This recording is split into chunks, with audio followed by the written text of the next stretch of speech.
Estimadas señoras, estimados señores, antes de empezar, me gustaría darle la palabra a Vanessa, que tiene avisos sobre la traducción y el uso de la plataforma. Por favor, Vanessa. Hola, buenas tardes a todos, bienvenidos. Es un placer estar aquí hablando para todos sobre las instrucciones del evento de hoy. Entonces, mi nombre es Vanessa, soy investigadora del Centro de Estudios en Conflicto y Paz. Y tenga en cuenta que la sesión se está grabando y la transcripción en vivo está disponible para inglés y también español. Ustedes también deben tentarse para que la sesión llevará a cabo en inglés y español, con traducción simultánea en vivo para ambos idiomas.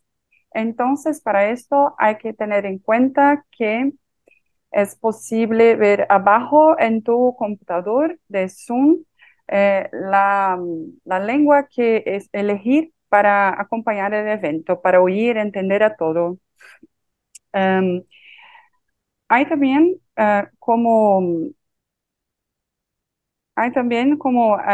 tener la visión de todo que van a poder hacer cuando estén principalmente pensando sobre las preguntas que quieren hacer después de todas las cuestiones envolviendo las charlas que tenemos hoy. Entonces, se comprenderá presentaciones breves sobre GPM, GPI, el Consorcio de Consultas Regionales Nacionales, y te presentarán un resumen de los resultados preliminares de la consulta regional. A esto le seguirá una mesa redonda y luego una sesión de preguntas y respuestas del público. Entonces, es interesante que puedan participar y participando van a poner cualquier pregunta que tengan en el cuadro de preguntas y respuestas de Zoom. Listo. Muchas gracias, Vanessa. Bueno, es un placer darles la bienvenida hoy para el lanzamiento del informe sobre el ejercicio de priorización GP promovido por EURA y coordinado por un consorcio global liderado por la Universidad de Deakin. Y para esa sección en particular sobre América Latina y el Caribe, por el equipo formado por investigadores de la Universidad de São Paulo. Mi nombre es Gustavo Novaes, yo trabajo como asesor de Save the Children en América Latina y el Caribe en cuestiones de investigación, aprendizaje y evaluación. Y estoy acompañado también por Jessica Camburn, directora ejecutiva de Aura, que ha desarrollado y dirigido la organización desde su incepción en 2009. Y también por la profesora Vivian Dávila Urquid, profesora adjunta de la Universidad de São Paulo. Es un placer mediar ese debate por el papel de la investigación y la innovación para las respuestas humanitarias en América Latina y el Caribe. El trabajo recompilado en el informe que se presenta hoy nos da una idea de cómo la investigación puede impulsarnos hacia unas soluciones más eficientes en respuestas humanitarias. Retos como cambio climático, conflictos, creciente movilidad humana y las pandemias plantean desafíos que exigen soluciones creativas y una visión coordinada para el futuro emergente. Y por eso, por más que las necesidades humanitarias aumenten en intensidad y complejidad, el financiamiento no sigue el mismo ritmo necesariamente. Para que nuestras inversiones en investigación beneficien al máximo a la población que queremos servir, es fundamental coordinar cuáles son las prioridades, evitando entonces que los fondos escasos apoyen a soluciones individuales en lugar de aquellas iniciativas destinadas a superar las barreras sistémicas subyacentes. Entonces, el ejercicio de priorización global, GPE, en la sigla en inglés, está diseñado para mejorar las respuestas de las personas afectadas por la crisis, aumentando así la eficacia de esas inversiones en investigación. El evento de hoy fue diseñado para presentarles y discutir algunos de esos retos y resultados. Como este evento solo durará 2 horas, les pido comprensión con el manejo del tiempo y también que nos responsabilicemos cada uno para garantizar su cumplimiento. En el evento comprenderá una serie de breves presentaciones por el equipo GPE y el Consorcio de Consultas Regionales Nacionales de la Universidad de São Paulo, y posteriormente presentaremos un resumen de los resultados preliminares de la consulta regional, seguido de la ronda de panel de expertos invitados por una sesión de preguntas y respuestas del público de ustedes. Bueno, listo. Entonces, hoy nos acompañan los siguientes invitados. En representación de la Universidad de São Paulo, la próxima diapositiva, el próximo slide, Vivian Dávila Urquid, de la profesora Vanessa Braga Magistic, con parte del equipo de investigación de la USP. Hoy nos compartirá un próximo slide todavía, eso ya lo presenté, perfecto. Vivian Dávila Urquid y la profesora Vanessa Braga Magistic, en que parte del equipo de investigadores de la USP, a la Universidad de São Paulo. Hoy nos acompañan también con la doctora Camila Braga, quien coordinó el proyecto, y Gordon Fisbane, que es agente humanitario e investigador invitado. Vanessa y Tiago Babo también se desempeñaron investigaciones principales en el CCP y como investigadora asistente Marina Bagatini y como su profesor del proyecto el doctor Rafael Duarte Villa. Algunos no pudieron compartir ese momento con nosotros hoy, entonces lo extendemos nuestro agradecimiento igual. Bueno, el panel mismo incluye la coordinadora ejecutiva de EURA en la próxima diapositiva. El panel se incluye la directora ejecutiva, Jessica Camburn, que ya fue mencionada, y también los tres importantes personalidades del sector humanitario para América Latina y el Caribe.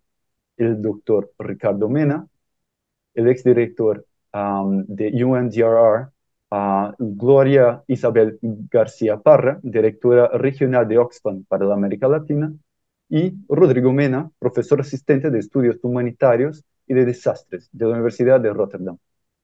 Por favor, si tiene algún comentario o pregunta durante el evento, utiliza la herramienta de preguntas y respuestas y responderemos a tus preguntas en el momento adecuado al fin del panel. Recordando que el evento se transmite directo de YouTube y a los oyentes también pueden dejar sus comentarios en el chat. Entonces, para iniciar el evento, ya les dejo la palabra a la Jessica Camburn, directora ejecutiva de EURA, para una breve presentación sobre el GPE. Gracias, Gustavo. It's a great pleasure to be here. To start, I would like to introduce the GPE, the Global Prioritization Exercise Program, with a short video. So perhaps, Vanessa, if we could play the video, it will introduce the GPE program.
So I'll just kick off by saying it's a great pleasure to be with you today to discuss the findings of our consultation in the region of Latin America and the Caribbean.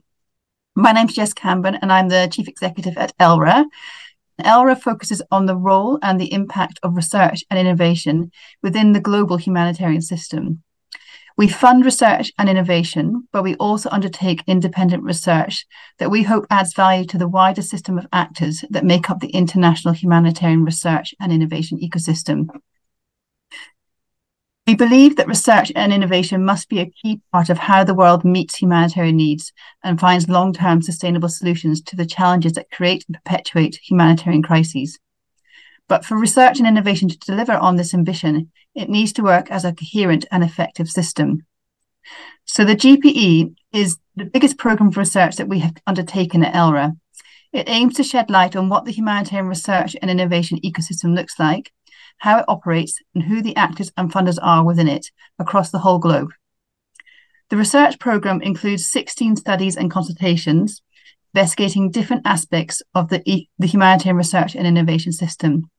This work includes a desk-based global mapping of the actors and funders that work on humanitarian research and innovation, the first ever attempt to track and quantify the funding of research and innovation within the humanitarian system, a series of consultations at the global, regional, national and community levels, and research into the global humanitarian research and innovation architecture, the donors, and the relevant approaches that have been used to measure the value for money and return on investment for research and innovation. The programme of work started in 2020 and has involved many contributing partners, including our colleagues here at University of Sao Paulo, who coordinated all of the regional consultations and, of course, led the regional report. The full GPE programme will close this year with the final production of a synthesis report that brings together the learning from across all the work packages and the 6 regional consultations.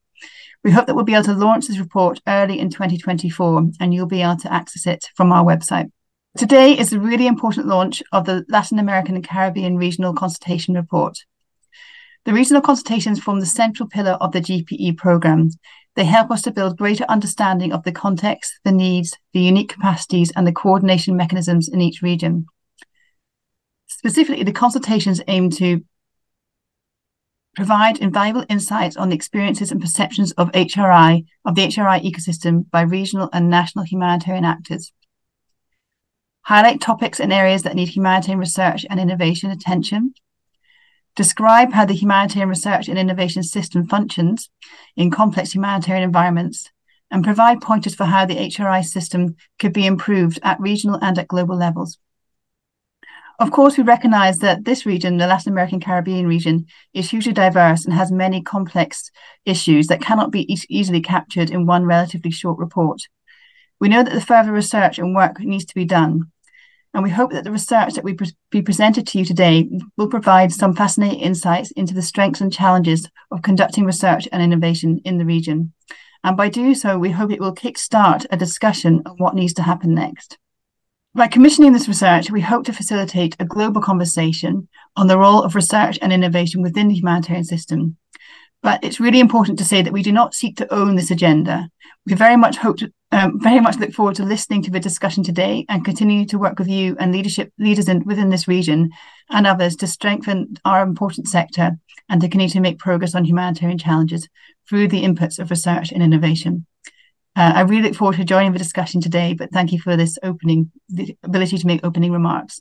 Back to you, Gustavo. Muchas gracias, Jessica. Con la palabra el Dr. Cherham, que trabaja con la Universidad de Deakin y también fue responsable por el consorcio, la consulta regional. Lamentablemente él no va a poder participar con nosotros en esa fecha y por eso les dejo por video y también un espacio, un canal para entrar en contacto con él por chat y por correo si necesario. Vayamos al video.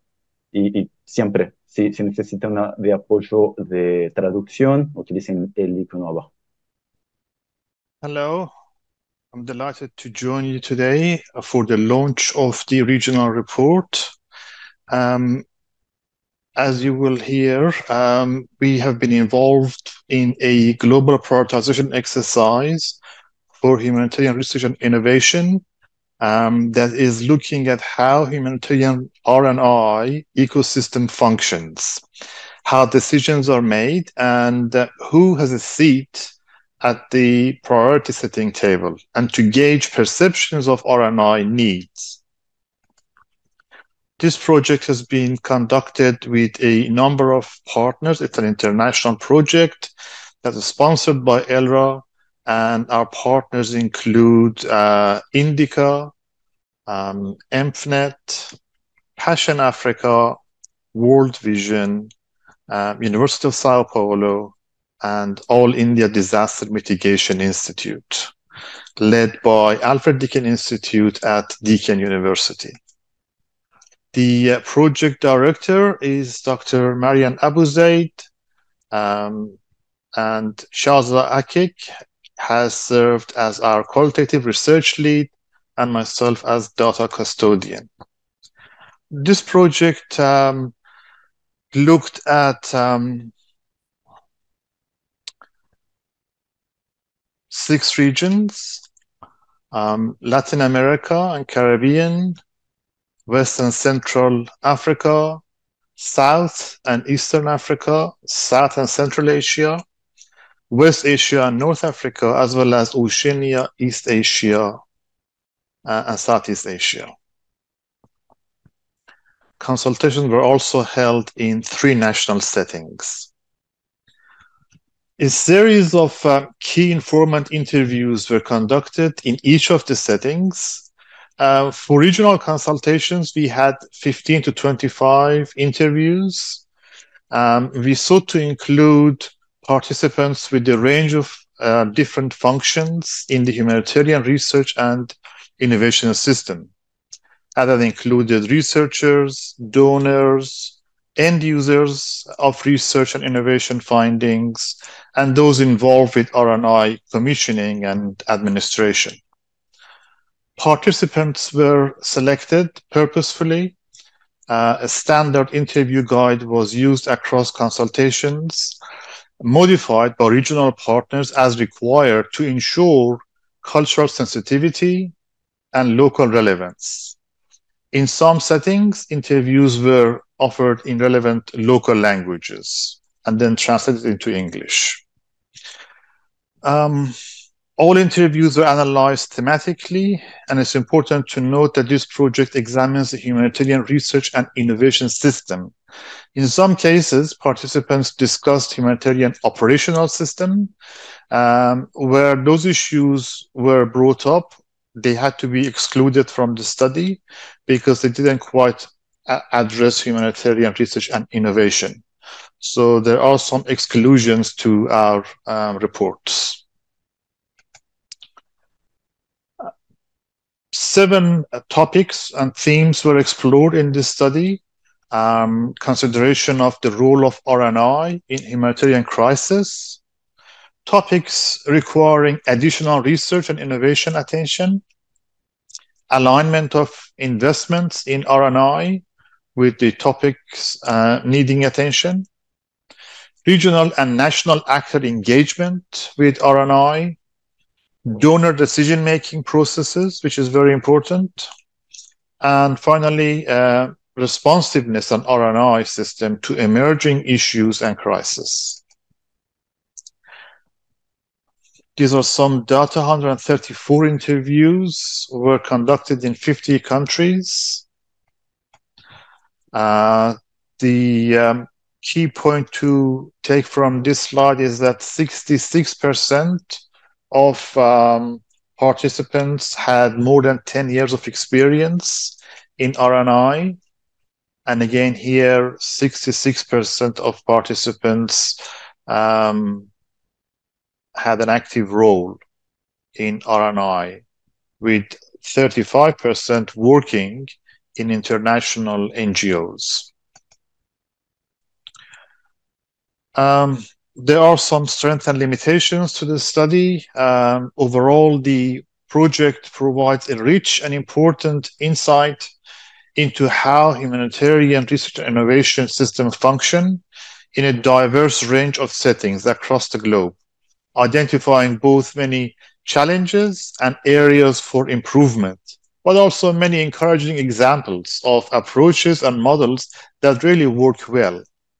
The study captures perspectives of a small number of interviewees who were purposefully sampled, so targeted sampling, While attempts were made to ensure a broad sectoral and disciplinary engagement and representation from a diverse organization types, the number needs to be taken into account as not representing the full gamut of perspectives in humanitarian and research innovation sector. The interviews explored participant perspectives regarding how humanitarian RNI ecosystem functions and humanitarian topics requiring additional RNI attention in each consultation. Reports present summaries of key points raised by participants, and participant responses are summarized in the reports and findings, regardless of whether the report author perceived those responses to be accurate or a true reflection of the situation on the ground. So it's reporting basically on key informants' perspectives. Not all humanitarian issues or research and innovation needs impacting on the region are necessarily covered in the report if they were not mentioned by participants. The study is also subject to some limitations inherent in all qualitative analysis, namely coding is a subjective process. This factor was mitigated through an iterative coding process, including an initial validation exercise between the primary data analyst and the qualitative research lead, and followed by discussion and reanalysis to ensure that coding represented the experience on the ground. Despite the purposefully selected sample size, participants provided diverse views on the topic and rich insights, which provide an important baseline and have generated clear recommendations for action future work should seek to validate the findings of this initial exercise. Thank you. Voy a pasar la palabra para la profesora Vivian Urquidy. I would like to say in English that if you need a translation from English to Spanish, you can also use the icon in the bottom. It will pop up as a globe. So, en continuación, yo quisiera dar la palabra a profesora Vivian Urquidy, y quien hablará en nombre del Centro de Estudios de Conflicto y Paz por la Universidad de São Paulo.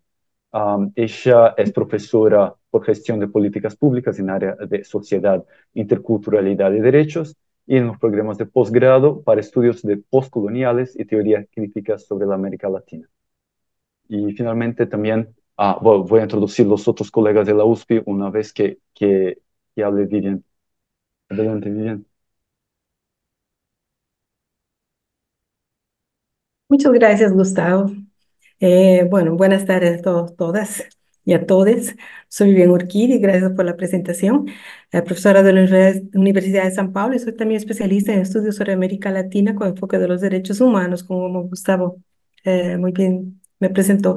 En primer lugar, en nombre de la USP quiero agradecer la presencia de todas y todos. Me han solicitado que hable un poco de la universidad, como se la conoce en el Brasil. La USP es una institución pública gratuita y de excelencia académica, lo que le permite ocupar un lugar privilegiado en el Brasil, ser la universidad más importante del país en formación de cuadros especializados y en la producción de conocimiento científico. También tiene el honor de ser una institución que ocupa destacados niveles en rankings internacionales, entre ellos el QS World Ranking, que la coloca como la principal institución de investigación en América Latina. La USP está también entre las mejores situadas del mundo, donde ocupa la posición 85 en el ranking que analiza más de 3.000 universidades del mundo por la producción e información de cientistas. La universidad alberga al Núcleo de Investigación de Relaciones Internacionales, al NUPRI, que nos acoge, institución que se dedica al estudio de la política internacional desde hace más de 35 años. En este núcleo de investigación está ubicado, entre otros grupos de investigación, el Centro de Estudios de Paz y Conflictos de la universidad, creado hace 4 años y donde se viene estudiando e investigando temas relacionados con América Latina con foco específico en conflictos y procesos de paz. A pesar de ser joven, este centro, de hecho, ha desarrollado relevantes investigaciones nacionales e internacionales y tiene programadas diversas investigaciones con equipos de otros países en el futuro inmediato. Queremos expresar con fuerte énfasis y acento que para el NUPRI, para el Centro de Estudios de Paz y Conflicto de la Universidad de San Paulo, ha sido un placer y un honor poder participar e investigar en esta fase 2 del ejercicio de la priorización global de la Fundación ERRA para la investigación y la innovación humanitaria. Y para nosotros, el NUPRI, es un orgullo tener esta organización y este evento internacional que lleva el título de Soluciones para satisfacer las necesidades humanitarias de América Latina y el Caribe. Y pregunta, ¿cuál es el papel de la investigación y la innovación? Ahora conoceremos los hallazgos preliminares de la consulta regional para el ejercicio de la priorización global. Por lo que observamos, fue un proyecto que implicó una intensa dedicación y compromiso por parte de un equipo internacional e interdisciplinario importante. Hubo varios intercambios y reflexiones a lo largo de múltiples encuentros entre colaboradores académicos y profesionales del sector humanitario. Las conquistas de este trabajo, que se desarrolló durante casi un año, fueron el resultado del esfuerzo de todo un equipo y de los profesionales que voluntariamente aceptaron participar de la investigación. Una vez más, desde el centro y el equipo de la USP, queremos agradecer a todos los de la Universidad Deakin y de la Fundación ERRA, y especialmente a los profesionales que contribuyeron con la realización de la investigación y por su participación y apoyo, dedicando unas horas de su tiempo para responder nuestras preguntas. Por fin, en nombre de la Universidad de San Paulo, doy la bienvenida a todos y todas que nos complacen con su participación en este evento, a sus conferencistas, al público en general y al traductor, también profesor de la universidad, el doctor John Milton. Muchas gracias, doctor. Espero que todos tengan una excelente presentación y, bueno, que tengan discusiones de los resultados de la investigación. Excelente jornada para todos. Me quedaré un poquito con ustedes, pero después tendré que dejarlos para otros compromisos, ¿sí? Entonces, un gran saludo para todos.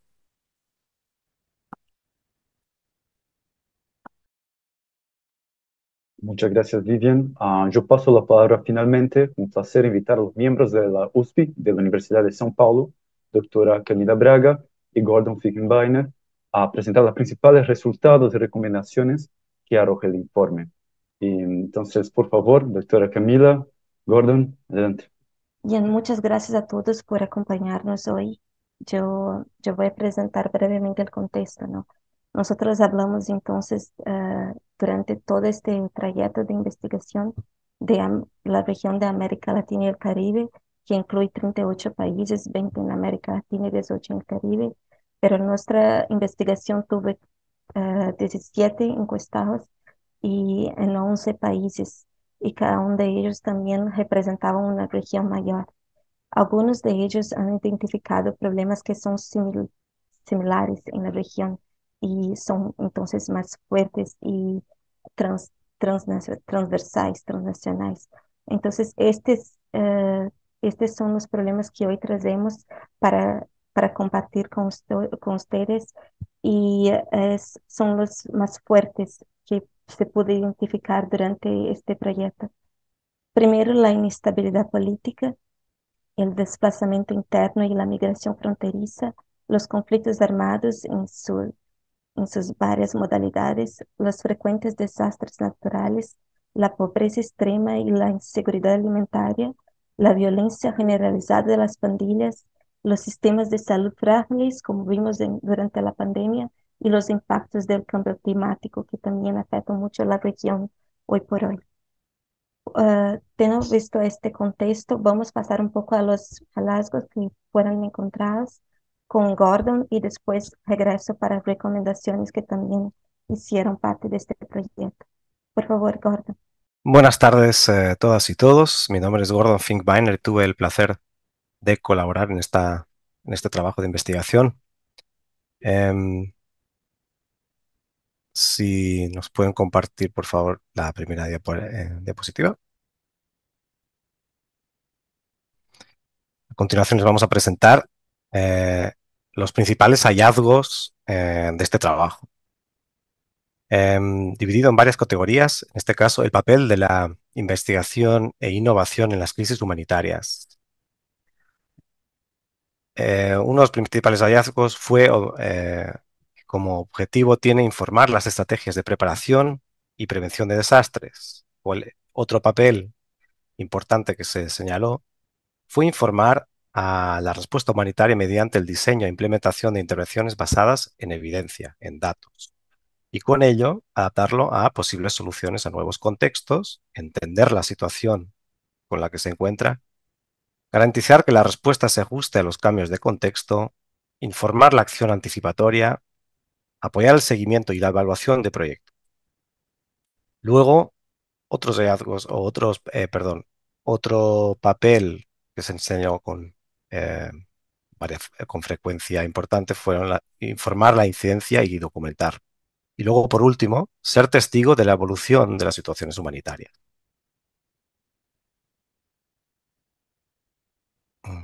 Siguiente, por favor.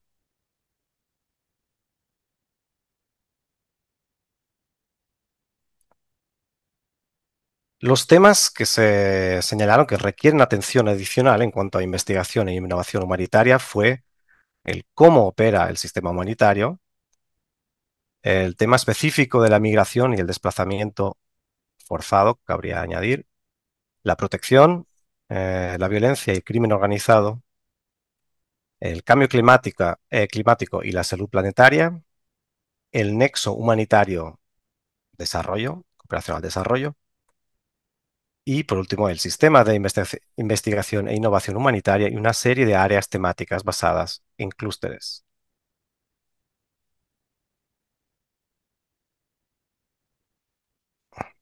Siguiente.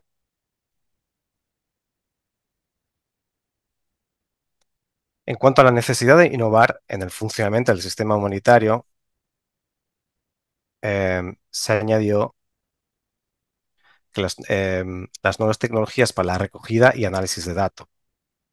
Luego también materiales y enfoques mejorados para reducir el impacto ambiental y social del sector.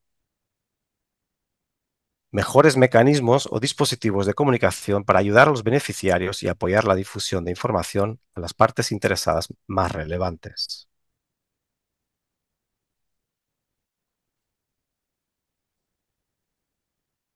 Siguiente. En cuanto a las opiniones de los encuestados sobre las inversiones en investigación e innovación humanitaria, se ha percibido un cierto desajuste en cuanto a dónde se realizan las inversiones en innovación e investigación y los temas que requieren la atención adicional. Todo ello se atribuye principalmente a diferentes prioridades de los donantes, restricciones de financiación, sea por financiación insuficiente, limitaciones de los mecanismos de financiación, por ejemplo, también por la visibilidad de ciertos problemas, la sensibilidad política que influye en la voluntad de las partes interesadas en investigación e innovación y limitaciones institucionales para comunicar las brechas y necesidades de los donantes. Siguiente punto. En cuanto al grado de compromiso con los actores regionales y nacionales de investigación e innovación humanitaria, en cuanto a los actores regionales, por ejemplo, muchos participantes informaron que faltaban mecanismos de participación y coordinación regional. En cuanto a las barreras, se señalaron principalmente el interés político y las colaboraciones limitadas entre actores nacionales y regionales.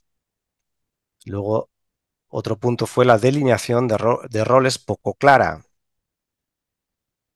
seguido de relaciones tensas con los estados, conflicto de intereses o intereses establecidos, financiamiento y participación oportuna, y por último, percepciones de valor agregado y utilidad de la participación regional, es decir, nacional versus regional.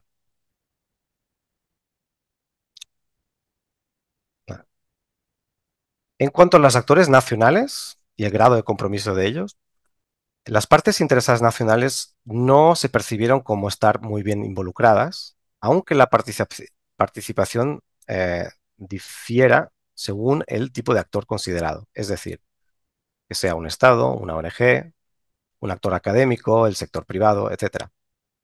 Y entre tal actor y el entorno nacional. Las cuestiones que requieren colaboración y coordinación adicional entre las partes interesadas, regionales y nacionales, incluyen la migración y el desplazamiento forzado y el cambio climático.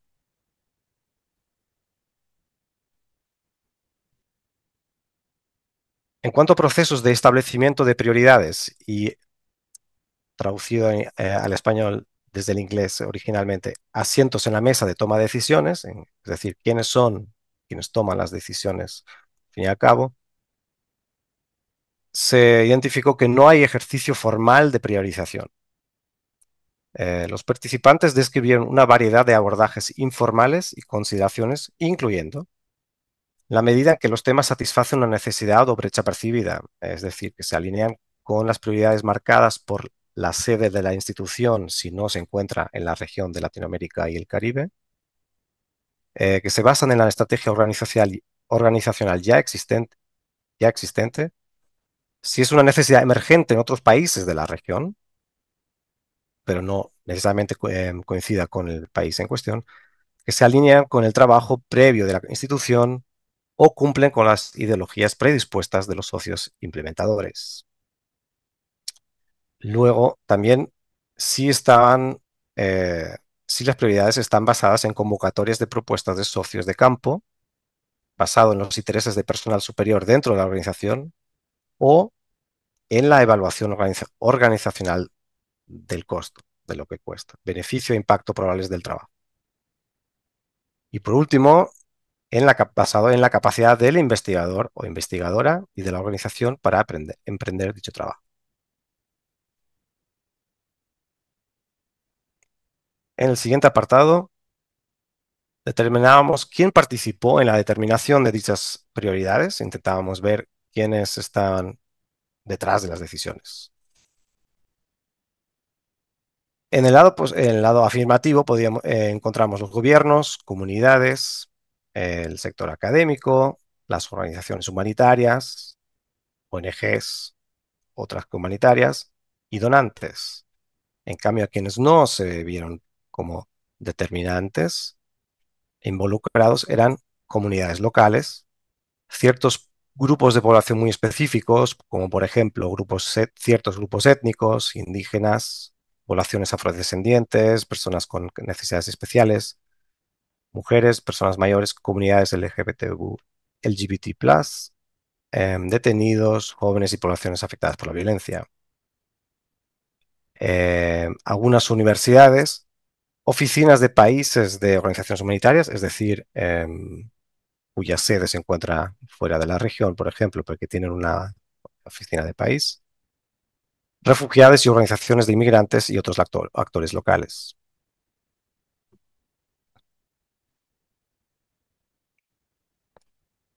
Factores que permiten una respuesta oportuna en cuanto a los problemas emergentes, se identificaron varios. Uno de ellos es la disponibilidad de recursos humanos, reconocimiento del valor agregado y la necesidad de innovación para informar nuevos enfoques, la obvia disponibilidad de financiación, coordinación entre actores relevantes en materia de flujos de información, voluntad del gobierno para poner a prueba nuevos enfoques, mecanismos institucionales ya establecidos y equipos de investigación e innovación integrados dentro de los equipos operativos para una implementación rápida, preparación y adopción de un enfoque anticipatorio y finalmente la presencia de fuertes sectores académicos y privados.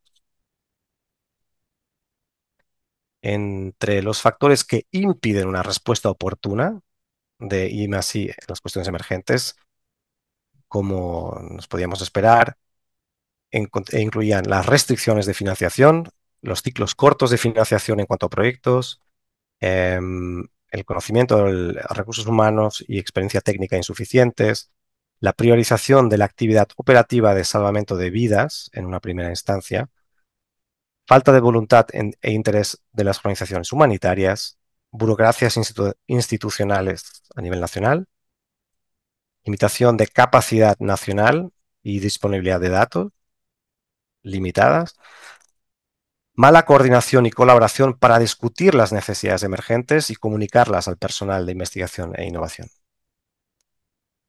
El conocimiento limitado del contexto operativo y sin enfoque anticipatorio, la falta de preparación.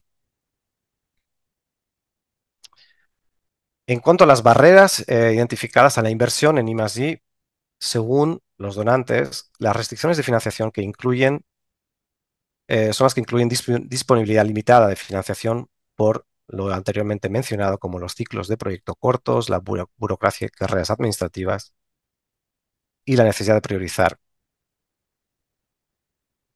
La financiación está influenciada por prioridades políticas, intereses estatales y consideraciones geopolíticas.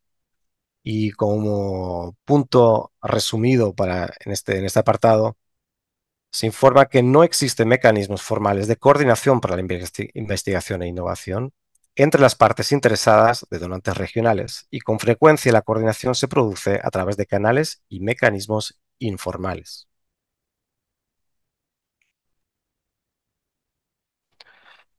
Lo que sí que facilita la inversión en I+D, según el mismo grupo, es la visibilidad de necesidad de medios por parte de medios y la atención internacional, la reputación de la organización receptora de dichos fondos, si el donante comunica adecuadamente sus expectativas, la buena capacidad de investigación, mano de obra suficiente y cualificada, y por ende un fácil acceso en términos de logística, considerando la infraestructura regional bien desarrollada,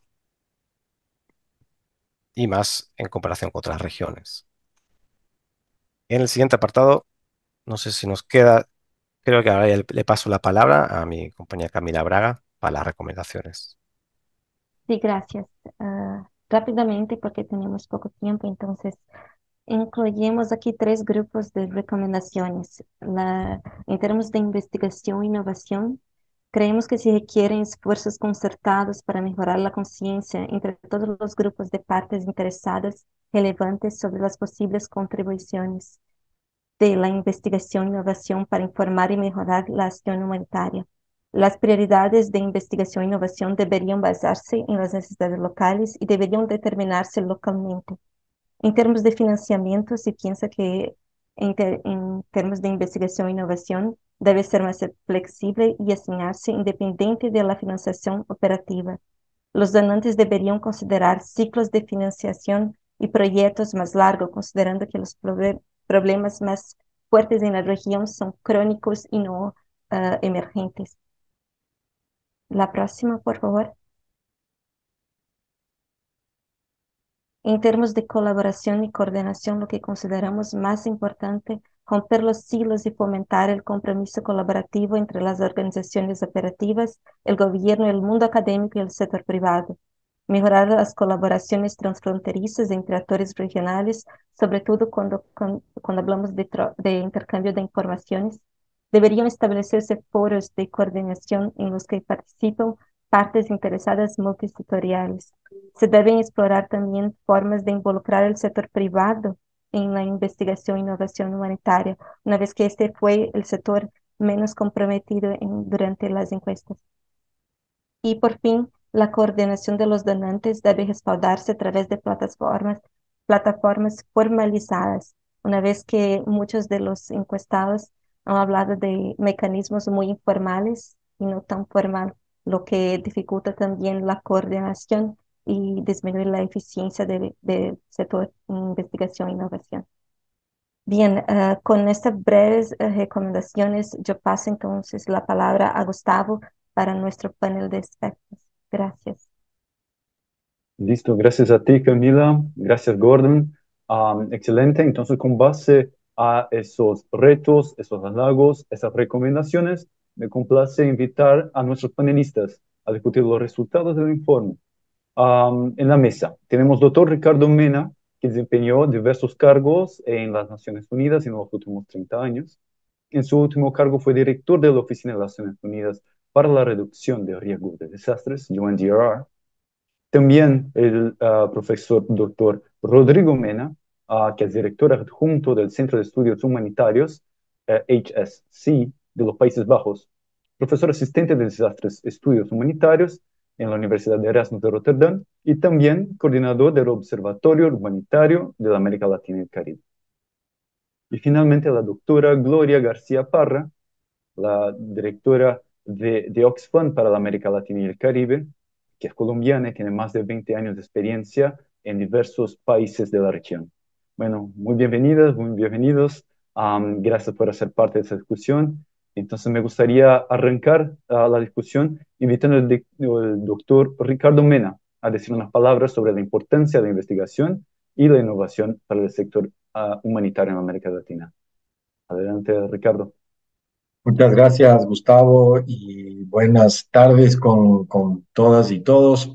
Es un verdadero gusto para mí poder participar en este panel y quiero agradecer mucho a Elra por haberme invitado a ser parte del mismo, para poder comentar también algunas reflexiones sobre lo que ha sido el reporte del ejercicio regional de consulta para América Latina y el Caribe, que considero es una contribución muy importante para poder profundizar el entendimiento de cuáles son las prioridades de investigación e innovación para la acción humanitaria en la región. Y bien que mucha falta nos hace.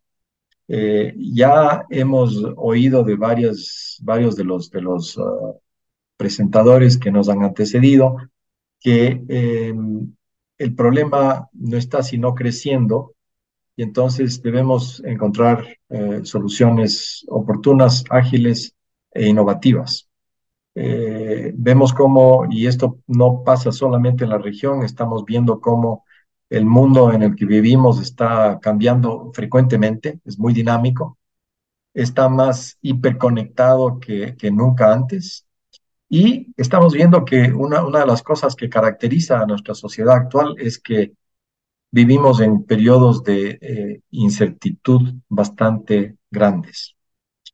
Hemos oído ya sobre los impactos del cambio climático, cómo estos están convirtiéndose cada vez en más intensos y están ocurriendo en todo lado con mayor frecuencia e intensidad. Acabo de estar visitando Brasil hace 2 días y estaba justamente leyendo en la prensa sobre el nuevo récord de la temperatura más alta que jamás se haya experimentado en Brasil, y eso pasa en toda la región y en el mundo entero. Tercero, vivimos en un momento en el que ocurren guerras de países en varios continentes y conflictos que ocurren en muchas regiones que tienen efectos en cascada que realmente tienen impactos a nivel global, no únicamente en los países o regiones donde ocurren. Cuarto, la el rápido crecimiento de la población y los rápidos procesos de urbanización. América Latina y el Caribe son de las regiones más urbanizadas del planeta. Tienen efectos combinados junto con los grandes niveles de pobreza, la degradación ambiental, la inequidad en los ingresos, la discriminación, la violencia, inclusive y particularmente en la región, a causa del narcotráfico y la falta de oportunidades que se convierten en los primeros elementos que contribuyen a incrementar el riesgo. Y si es que esto no fuera suficiente, hay nuevas correlaciones de los riesgos que están emergiendo y seguimos viviendo pues siempre constantemente el impacto de los desastres tradicionales, que son fundamentalmente geológicos, hidrológicos y geológicos y ambientales, pero que se están sumando también a eventos biológicos como los que vivimos con la pandemia de COVID, y los tecnológicos, de los cuales tampoco tenemos que olvidarnos. Entonces, las presiones que esto genera sobre el sector humanitario está empezando a ser insoportable y poco sostenible. Los países y la comunidad internacional apenas pueden estar a la altura de la demanda y, por otro lado, muy poco tiempo, muy pocos esfuerzos y muy pocos recursos están siendo invertidos para encontrar mejores y formas más innovativas de cómo poder abordar este problema de una mejor manera. Y eso lo dice el informe, y al mismo tiempo debemos de ver al problema con un lente un poquito diferente que se acerque también a los problemas del desarrollo, que ya está pues quedándose un poco por detrás de lo que se esperaría, y también la reducción de riesgo de desastre, que es otro sector en el que la inversión es una pequeña fracción de lo que se está eh, pues financiando en los diferentes sectores. Si no logramos esto, no será posible mejorar la ayuda humanitaria en la región y tampoco será posible, lamentablemente, obtener las metas de desarrollo sostenible y el objetivo y metas globales del marco de Sendai. En otras palabras, queridos panelistas y queridos amigos que nos escuchan, estamos en un momento en el que la velocidad en la que avanza el problema es mucho mayor que la velocidad a la cual están avanzando las soluciones. Entonces, si queremos un futuro un poco más promisorio y un planeta resistente, más resiliente, tenemos que poner en marcha un esfuerzo conjunto y concertado para identificar cuáles son estas nuevas formas que nos permiten abordar estos temas de manera más efectiva. Y si queremos tener éxito en esta tarea, tenemos que estar conscientes que esto no va a dar fruto alguno a no ser que lo hagamos de una manera holística, integrada e innovativa. Este esfuerzo realmente requiere colaboración con datos científicos que sean enfocados en las ciencias sociales, que sean enfocados en problemas de investigación y una verdadera participación de los actores que son los que resultan mayoritariamente afectados por las situaciones de desastre que requieren ayuda humanitaria. Si no lo hacemos, no tendremos una comprensión suficientemente amplia del problema. Yo quisiera enfocarme para mencionar brevemente 3 puntos en los que yo creo que, si bien están aludidos en el informe, se podría indagar un poco más y buscar sobre todo un poco más de acercamientos para trabajar sobre ellos de manera conjunta con otros actores que están trabajando en temas que, si bien no son idénticos, son bastante similares y son muy complementarios. Primero, tenemos que, y ya se mencionó esto brevemente también en una de las presentaciones, la acción humanitaria no sucede de manera aislada. Hay una necesidad, por lo tanto, de integrar mejor estos esfuerzos de investigación e innovación en crisis humanitarias con la investigación e innovación que se está llevando a cabo en el área de reducción de riesgo de desastres. ¿Por qué? Porque al final del día lo que es más importante para reducir el riesgo o para mejorar la acción humanitaria, o ambas, es poder tener un mejor y más profundo conocimiento de cuáles son las principales causantes del riesgo que hacen que las personas sean más susceptibles que otras de ser afectados cuando el desastre realmente ocurre. Y en este sentido, yo creo que la comunidad de gestión de riesgos ha avanzado bastante con iniciativas del International Science Council, el Consejo Internacional de Ciencia, la Oficina de Reducción de Riesgos de Desastres y el IRDR, que es el Esfuerzo Integrativo de Investigación sobre el Riesgo de Desastres, que han desarrollado un marco para la ciencia global en soporte a un desarrollo sostenible que ha sido sensible al riesgo. Entonces, Ricardo, ¿sí? muchas gracias. Perdóname cortarte, Desafortunadamente, como avisamos previamente, por el tiempo corto, voy a aparecer en la pantalla cuando necesite avanzar, cuando se pasó demasiado del tiempo estipulado. Perdóname una vez más. Muchas gracias por establecer el tema y el contexto para esa discusión. Y a continuación vamos entonces a nuestros panelistas a responder algunas de las preguntas que fueron introducidas en el informe. Y claro, a participantes que quieran contribuir con sus dudas, por favor, contribúyanlas en la función de Q&A directamente en la plataforma. Si hay dudas, el equipo está pendiente en el chat. Entonces, bueno, después de esa introducción de Ricardo, me gustaría pasar por la primera pregunta, que es para todo el panel. Entonces, teniendo en cuenta que esos resultados preliminares y basándose en sus propias experiencias, ¿qué se puede hacer para mejorar el sistema de investigación e innovación humanitaria en LAC, para que esté en mejores condiciones de informar a la acción? ¿Y qué podemos cambiar? ¿Y cómo? ¿Qué tenemos que aceptar? ¿Qué es dado en nuestra circunstancia? Listo, una gran emisión, una gran pregunta y poco tiempo para tanto. Desafortunadamente tenemos 3 minutos por cada uno de los panelistas. Vamos en el orden, Rodrigo, luego Gloria y Ricardo. Entonces, gracias a los tres. Y adelante, Rodrigo, 3 minutos.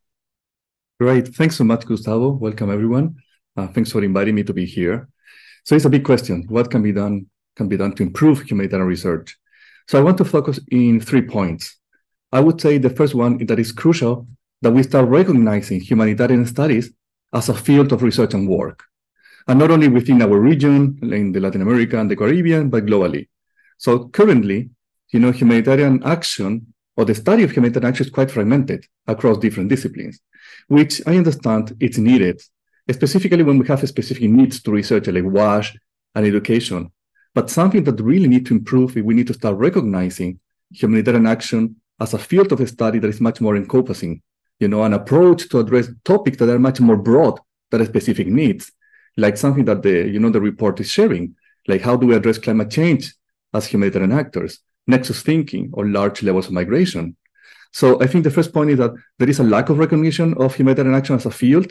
And actually, this is one of the reasons behind there is insufficient investment on research and innovation, as the report also says. But also, this lack of recognition also brings a lack of development of particular tools and methods of how do we research humanitarian practices. And my second point is related to the first one, is that we must focus also on developing much more critical research, not only, as I said, focus-oriented, but it's also practice-oriented. So critical research, analytical research that is closely connected to, but also inform humanitarian practice. In other words, we need to start, developing better and stronger bridges between research, academia, and practice, and bring different voices to the table when we discuss humanitarian practice. Allow me actually to share a personal experience or something, an initiative that we have. During the last year, we have been developing the so-called Latin American and the Caribbean Humanitarian Observatory. It's a platform that brings together practitioners, researchers, people affected, different stakeholders to collectively reflect on humanitarian practices in the region. So I'm sharing it on the chat. So this is one of the examples how we can move forward. And this is a particular initiative in the region. And actually that bridges, or is a nice way of moving forward to my third point.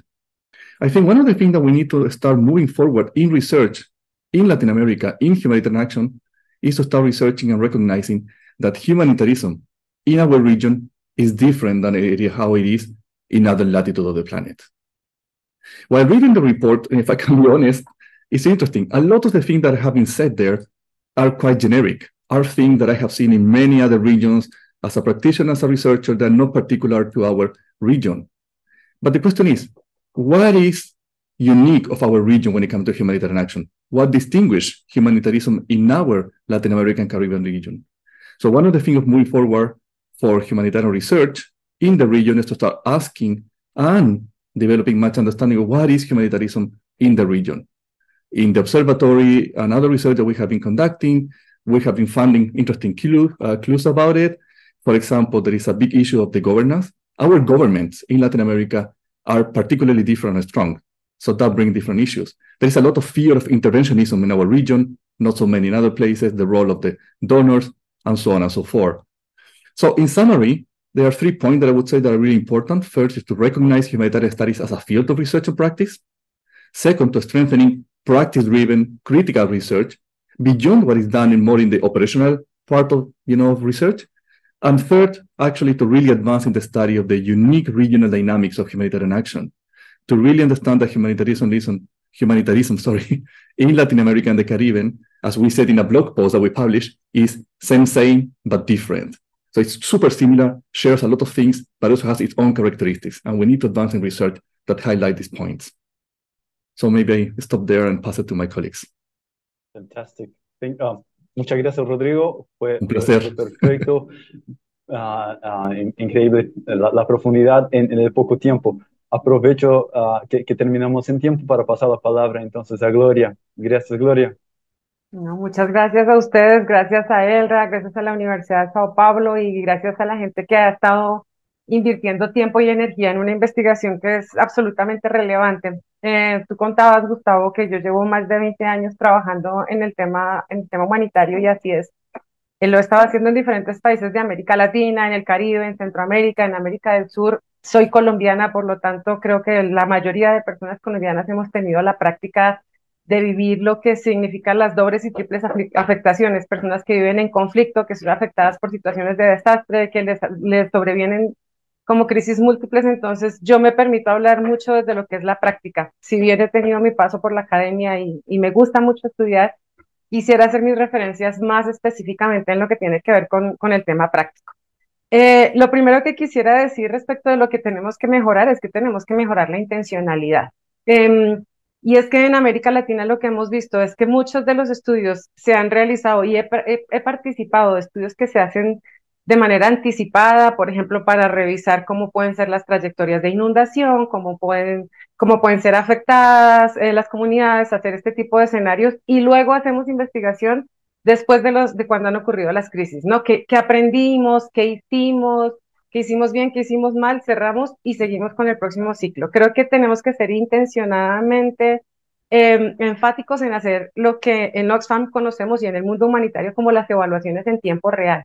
Es decir, en el caso de crisis humanitarias es necesario analizar mientras estamos trabajando qué se está haciendo bien, qué se está haciendo mal, con planes de acción para tomar sobre la marcha. Creo que, por supuesto, todo lo que tiene que ver con la investigación proactiva y luego lo que tiene que ver con esa investigación ex post es valiosísimo, pero en situaciones humanitarias tenemos que ser capaces de tomar decisiones sobre la marcha de qué hay que cambiar y qué hay que modificar, porque el contexto, la situación y las personas que están siendo afectadas nos lo dicen. Entonces creo que eso es una cosa, un ámbito de trabajo en el que no hemos avanzado mucho. Nosotros lo implementamos como práctica y siempre tenemos que hacer evaluaciones en tiempo real, por lo menos en los primeros 90 días de la emergencia, de una situación de crisis, con planes de acción que tienen que ser implementados de inmediato. Y esto, por supuesto, hace parte de una herramienta de aprendizaje que es clave y en el que las universidades siempre son bienvenidas para poder tomar ese aprendizaje y poderlo incorporar. Creo que hay un elemento súper importante que mencionaba tanto Ricardo como Rodrigo, que tiene que ver con estos contextos variables. Y el estudio es bastante bueno y me alegra ver que un estudio que está hablando sobre crisis humanitaria ya empieza a ver todas estas otras dimensiones de los actores ilegales, del narcotráfico, de los gobiernos, pero creo que se queda corto en ver otras variables súper críticas que están afectando en las formas de operación que tenemos en este momento. Mucho tiene que ver con las noticias falsas, con este fenómeno de las fake news, que en situaciones de crisis está siendo absolutamente arrasador y nos deja sin herramientas para poder seguir adelante. Creo que es un elemento en el que tenemos que enfocarnos mucho, y todo lo que está asociado con el tema de redes sociales. Y esto muy conectado con el tema de narrativas. El asunto de las narrativas era como un asunto más del desarrollo, del largo plazo, pero tenemos que tener muy claro que en crisis humanitarias es súper importante profundizar en qué entiende la gente por crisis y cómo la gente del público en general no piensa que, pues, ¿quién los manda a vivir ahí? Pues eso les pasa por vagos. Pues no. Y eso mina totalmente el tejido social característico de América Latina, que es la solidaridad, y creo que ahí tenemos que hacer una inversión importante de cómo sí hacemos un trabajo con las personas afectadas, pero cómo también trabajamos con las otras personas que están en los alrededores. Espero no haberme pasado mucho. Fantástico, Gloria. Y ya veo sobre secciones con lo que acaba de decir Rodrigo, sobre entender nuestro contexto, qué nos diferencia a lo que hace la región, la capacidad de cambiar desde un punto de vista de percepción pública sobre nuestro trabajo humanitario y por eso lograr nuestros objetivos con el apoyo de la población. Paso justo entonces la palabra a Ricardo una vez más para sus 3 minutos para profundizar la discusión. Adelante, Ricardo. Muchas gracias de nuevo. Y bueno, yo había puesto en el chat un poco los temas que yo quería quizás también mencionar, que creo que son importantes. Y es que ya se ha mencionado de alguna manera, particularmente eh, hablando de la evaluación en tiempo real, Gloria lo mencionó. Yo creo que es un elemento muy importante que aprendamos de errores pasados y que sobre todo apliquemos cuáles son las lecciones que han sido aprendidas. Eso es fundamental. Y para ello existen herramientas, ya Gloria habló de alguna de ellas, pero también creo yo que al tratar de hacer ese acercamiento con otras áreas y otras investigaciones que se llevan a cabo sobre estos temas, por ejemplo, el estudio de los análisis forensicos de los desastres, el FORIN, que Forensic Research, así se conoce esta red, que pueden ser de muchísima utilidad porque ayudan mucho a conocer justamente cuáles son las causantes principales de la vulnerabilidad que llevó a que ciertas personas sean afectadas de una manera diferente que otras o mayor que otras. Y eso ayuda mucho también en poder identificar cuáles son los tipos de ayuda humanitaria y en dónde debe concentrarse la acción preventiva y anticipatoria para poder responder mucho mejor a las necesidades que puedan tener estos grupos de población particularmente vulnerables el momento mismo de la emergencia. Y el otro punto era para mí también muy importante, el conocer mejor el riesgo, porque conocer mejor el riesgo no solo te permite poder reducirlo, sino también poder generar información sobre dónde están las zonas calientes, digamos así, los hotspots de población que va a ser afectada de manera desigual y más intensa en caso de que se produzca un desastre. Y esto conocemos muy bien los grupos de personas con algún tipo de discapacidad, las mujeres, los niños, las personas adultos mayores y otros que son particularmente afectados en los desastres que ocurren en la región. Pero aquí paro para no volver a cometer la equivocación de usar mucho tiempo. Muy amable, Ricardo. Excelente. Bueno, ya estamos saliendo algunos temas que claramente hay convergencias. Estoy curioso para ver en qué el grupo sí, tiene divergencias. Y bueno, entonces la próxima parte vamos a realizar entonces algunas preguntas directas a ustedes. Nuestra pregunta ahora va para Rodrigo en particular, dado su intervención.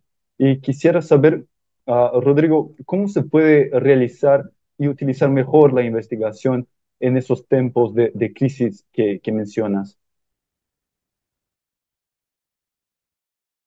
Sí, claro, muchas gracias. Y disculpen, me dijeron que tenía que presentar en español.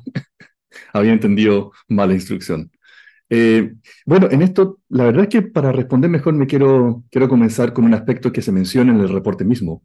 Hay una de las conclusiones del reporte que dice que no es posible llevar a investigación sobre ayuda humanitaria durante las fases más críticas de la crisis, cuando la crisis realmente se está desarrollando en sus momentos más agudos. Y aquí, para ser honesto con ustedes, tengo que estar en desacuerdo.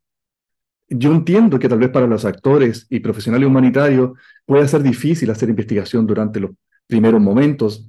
Yo también, cuando he sido actor humanitario respondiendo, uno se tiene que enfocar en la respuesta en los momentos más críticos. Pero nosotros, los investigadores humanitarios, sí podemos hacer investigación, incluso en los momentos más críticos. Pero, claramente, para eso tenemos que prepararnos.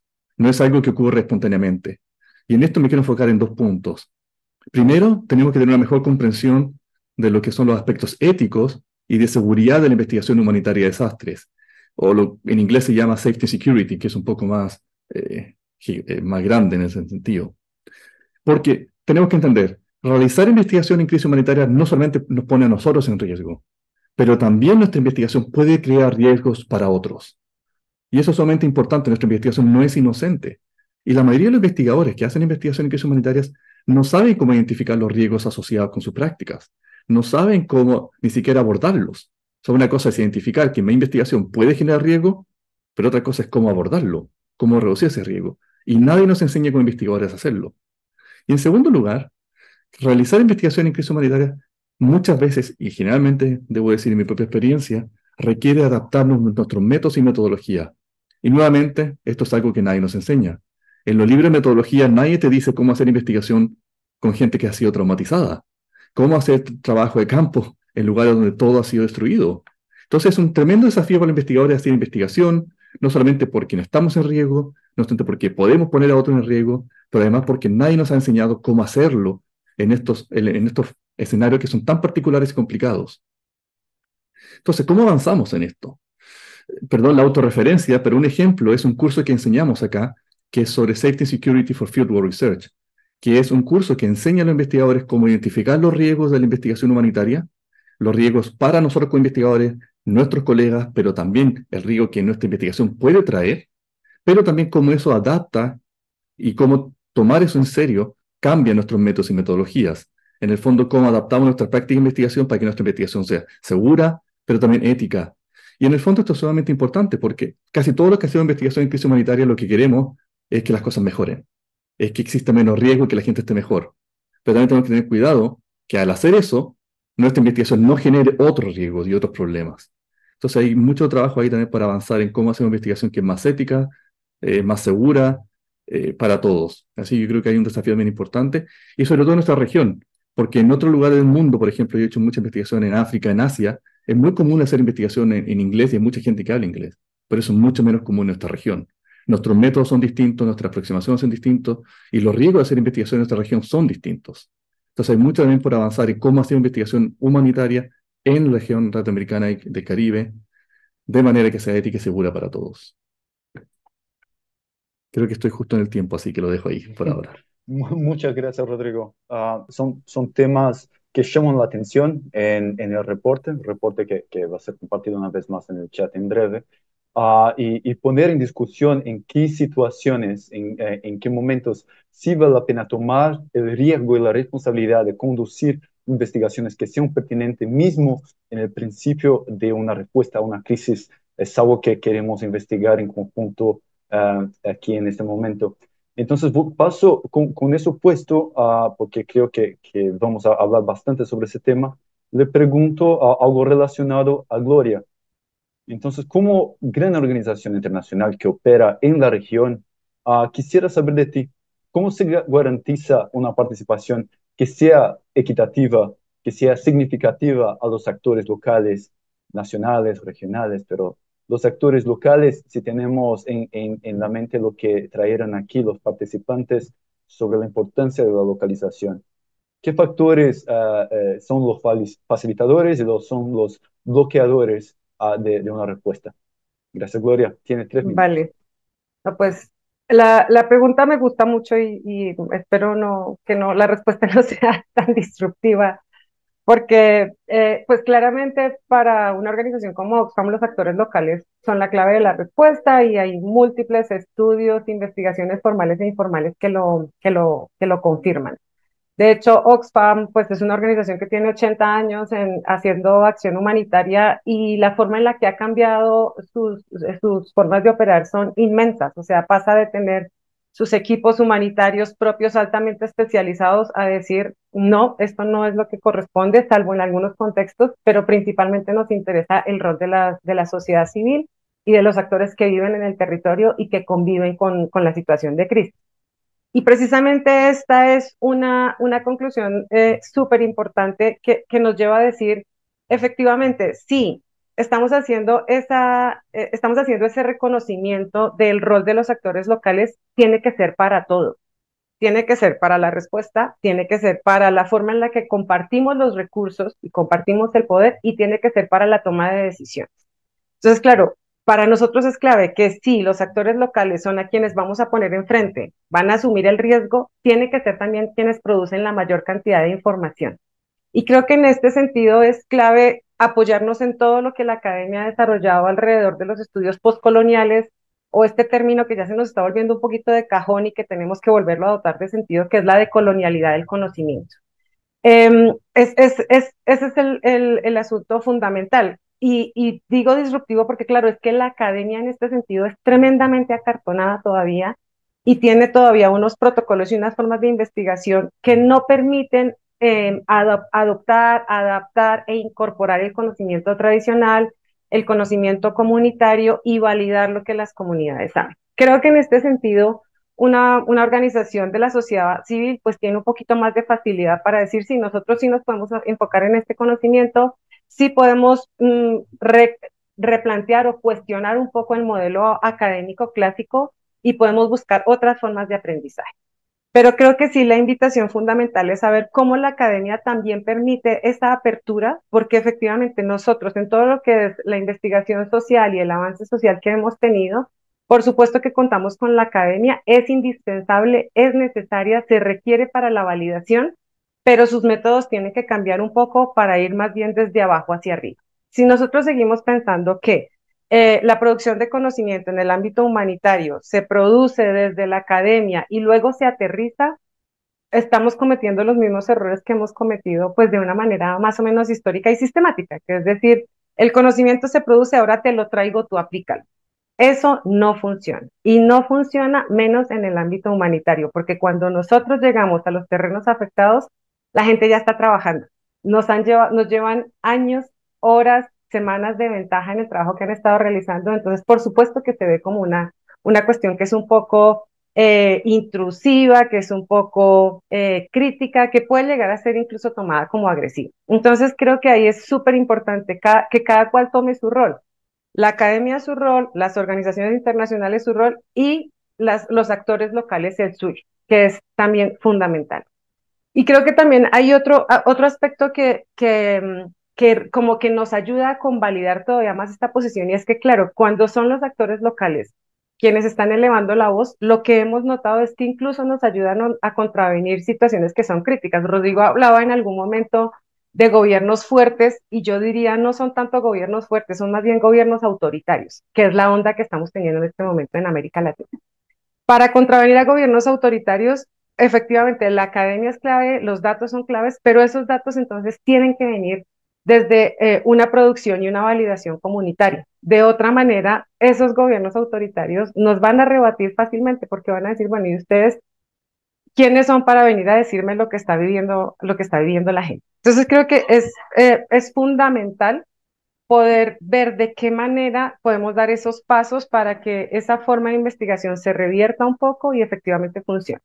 Ha funcionado ya bien en muchos ámbitos, en el ámbito del feminismo, los estudios de género, o sea, nosotros creo que en América Latina hace rato dijimos, no queremos los patrones de estudios de género del norte, ni queremos los feminismos blanqueados, existen los feminismos del sur, existen el feminismo comunitario, el feminismo indígena, el feminismo afro.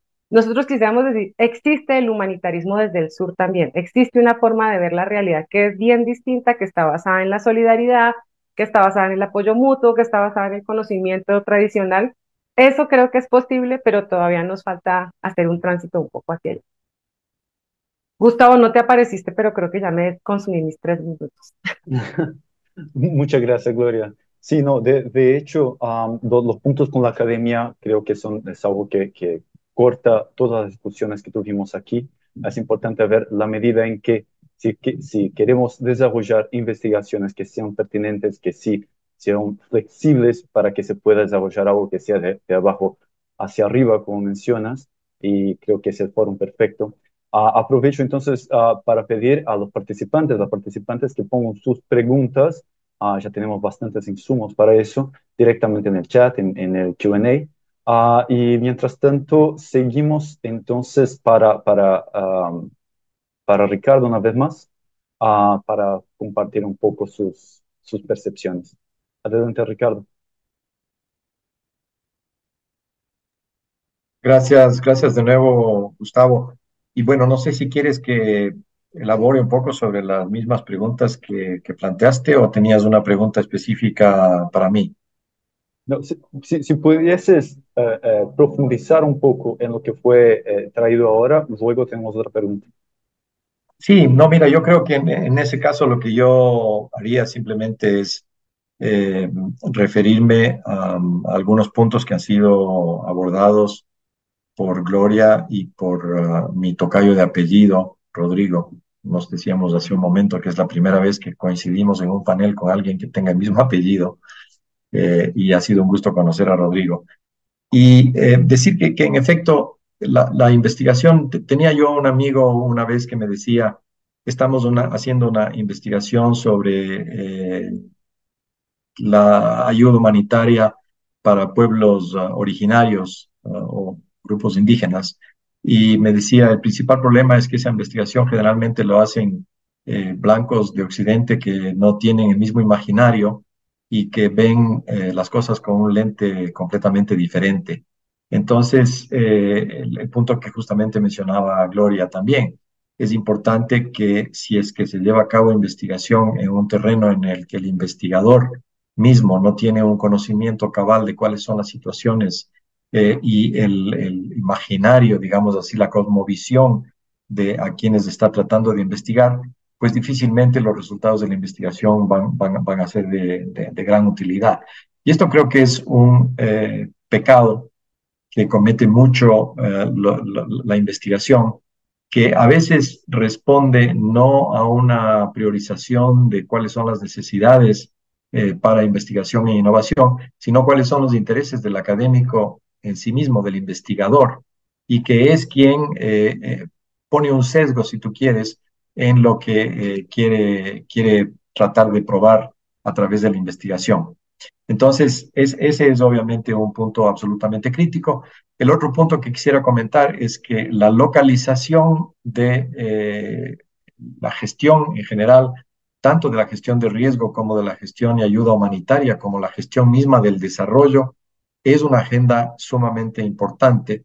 Y vemos cómo, dependiendo de los países en la región, pasamos de países sumamente centralizados a países en donde ya hay una autonomía muy grande que ha sido transferida hacia los gobiernos locales, y yo creo que definitivamente es el camino que se debe seguir.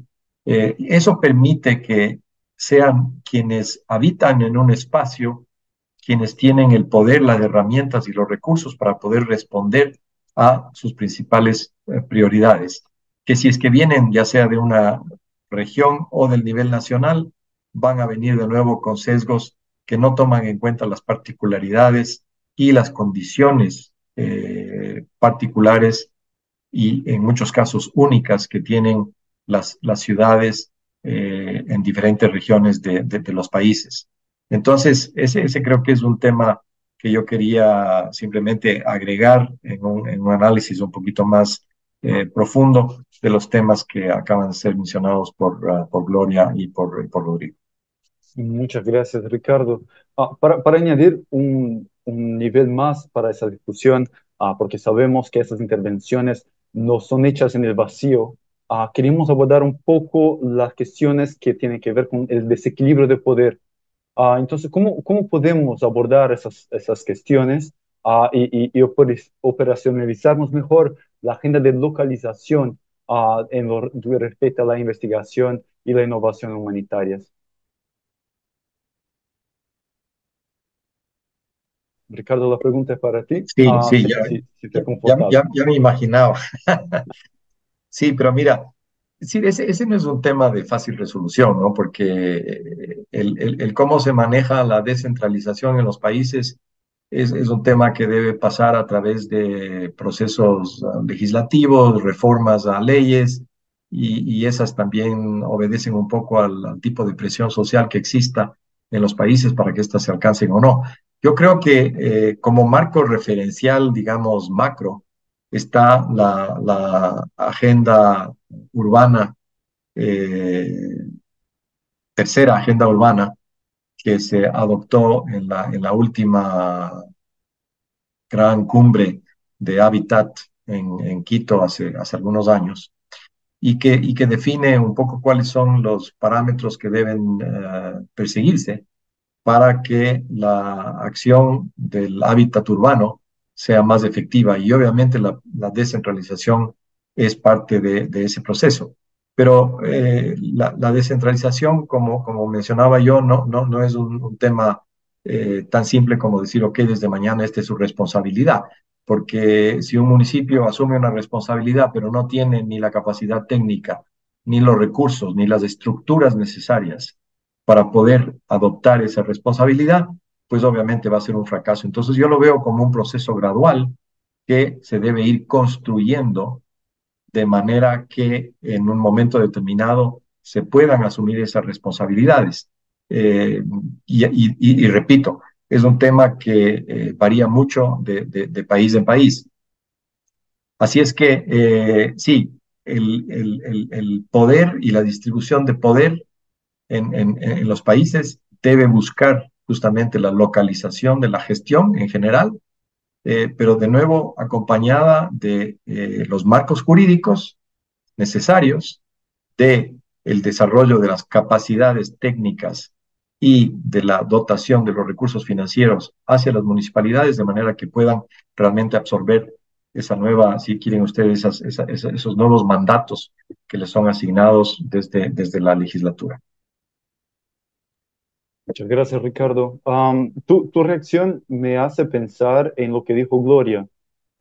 Bueno, sí, trabajando en una organización que está logrando hacer intervenciones que son coherentes con sus propios valores y tener la posición y la fuerza de decir no cuando saben que esos valores pueden ser sufrir en el proceso, es algo que me llamó la atención en el discurso de Gloria y creo que es fundamental para ese tipo de reacción hacia un desequilibrio de poder.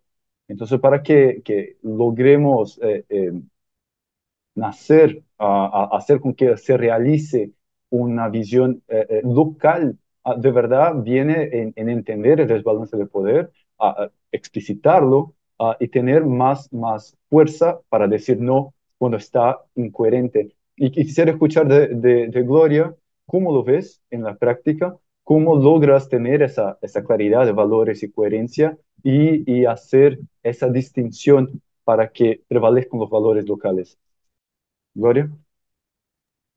Sí, yo quisiera como primero señalar que hay un asunto crítico y de origen que creo que tendríamos que reconocer, y es que la acción humanitaria es posiblemente de las áreas de la cooperación la acción más colonial de todas, porque como que parte del principio de que hay unas personas que están en una posición de privilegio que pueden ayudar a unas que están desfavorecidas.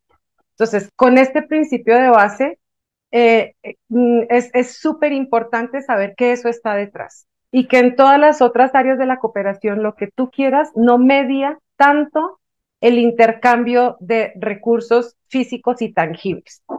Entonces yo creo que esto es súper importante que todas las personas que trabajamos en humanitaria lo tengamos en la mente. Estamos haciendo un intercambio y estamos siendo proveedores, casi que en muchos sentidos, y es algo en lo que tenemos que resistirnos mucho, estamos haciendo rol de Estado, estamos garantizando derechos de una manera tangible. Entonces creo que sí, en el momento en el que reconocemos que esa es la situación en la que estamos, tenemos que ser todavía muchísimo más enfáticos en la manera en la que nosotros presentamos nuestro trabajo, y por eso es tan importante la mediación de los actores locales. Es muy distinto que tú recibas una asistencia humanitaria por un actor local que está a tu lado siempre y que va a seguir estándolo, a que vengan desde fuera los chalecos, las camionetas y toda esta logística a entregarte lo mismo, además muy etiquetado. Y lo digo como una autocrítica, porque sabemos que eso es algo de lo que sufrimos, ¿no? Entonces creo que eso ayuda muchísimo a equilibrar ese balance de cosas. Y tenemos discusiones muy fuertes con nuestros socios, porque nuestros socios nos dicen, por ejemplo, no, pero es que nosotros no queremos hacer ayuda humanitaria sin nada a cambio. Queremos que haya ayuda humanitaria, pero a cambio de, no sé, arreglar los caminos, arreglar el acueducto, prestar. Claro, para nosotros es, pues maravilloso, pero es que eso ni es el momento, ni lo puede hacer todo el mundo, y hay mujeres que están en sus casas y no van a salir a arreglar el acueducto. Entonces, esas son conversaciones súper saludables, muy confrontadoras, muy difíciles de tener, pero hay que tenerlas y hay que sincerarlas y hay que decir, hasta cierto punto, las prácticas que pueda tener una organización local son válidas en este momento, pero hasta desde cierto punto no lo van a hacer. Y creo que ese es precisamente el valor añadido que puede prestar una organización internacional. Ayudar a internacional o una organización con un poquito más de experiencia. No tiene que ser internacional, puede ser una organización nacional, pero que ayude a entrar en esos ámbitos de la reflexión con las organizaciones locales para que efectivamente cumplamos el mandato humanitario, no dañemos el tejido social y ayudemos a que esos actores locales estén legitimados ahora y después. Insisto mucho, porque ellos se quedan, nosotros nos vamos. Entonces creo que ese reconocimiento de cuál es el rol y cuál es ese desbalance es clave.